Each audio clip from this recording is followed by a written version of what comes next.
Charles, what are some steps or cautions to identify scammers? Okay, very simple. Okay.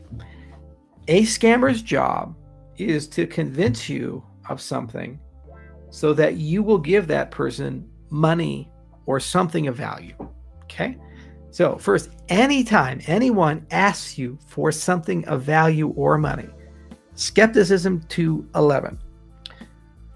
There's never urgency. There's always going to be another boat. You're never going to miss the boat. Okay. So, and you will always have the opportunity to inform yourself and fill in that information asymmetry. How scammers operate is they create ambiguity, uncertainty, and you have to do it now. They knock you out of your comfort zone, and then they put you in a position where it's take the decision, take it or leave it. In my experience, I've never had a case where because I missed some opportunity, another one didn't come. Okay? There's never a case in life where you only have one shot at something. If you really truly want to do something, you really truly want to build something, you'll have multiple opportunities for it. And the more you know, the better. And if somebody's trying to sell you something, if the thing they're trying to sell you is truly good for you, they want to educate you and give you as much information as possible. They get excited when they get somebody who's like, yeah, tell me more. And you actually walk them through something and show them the value of what you're doing. A scammer wants you to be in the dark. And when you ask them questions, they deflect them or they use innuendo or so forth. If you go to the old BitConnect salespeople or the OneCoin salespeople, and there's probably still some of these floating around YouTube, and listen to their arguments and how they sell to people and see that seminar stuff, that is a great example of what a scammer does.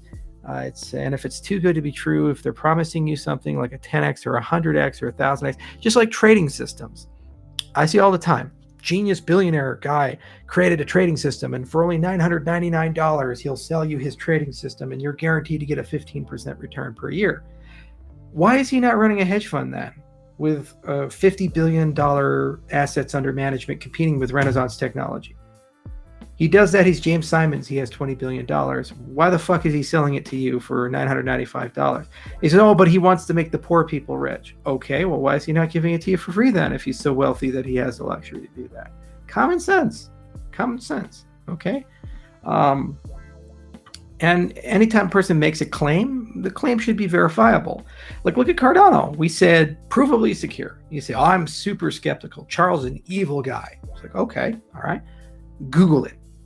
So go enter GKL 15 Bitcoin in Google. The first result is one of our papers, the Bitcoin Backbone Protocol. Look at how many citations that paper has.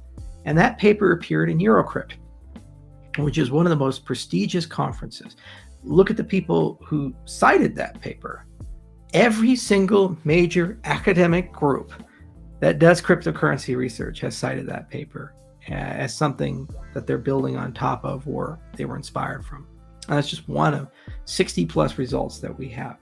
Don't trust us about the code. Go to Cardano updates and look at how many commits we have. Go to our GitHub. Over 250 repos, I think. A lot of them are actively maintained with lots of stuff in it. So you can see the code and you can see the contributors, and then you can see who those contributors are.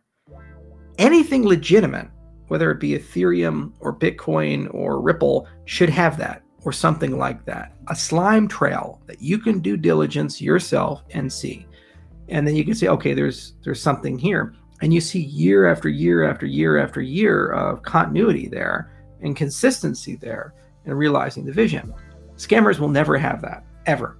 It just won't exist. In fact, they try to replicate it by impersonating people or replicate it by actually lying to people and saying they are. So I say, great, show me the proof. Ask for these things.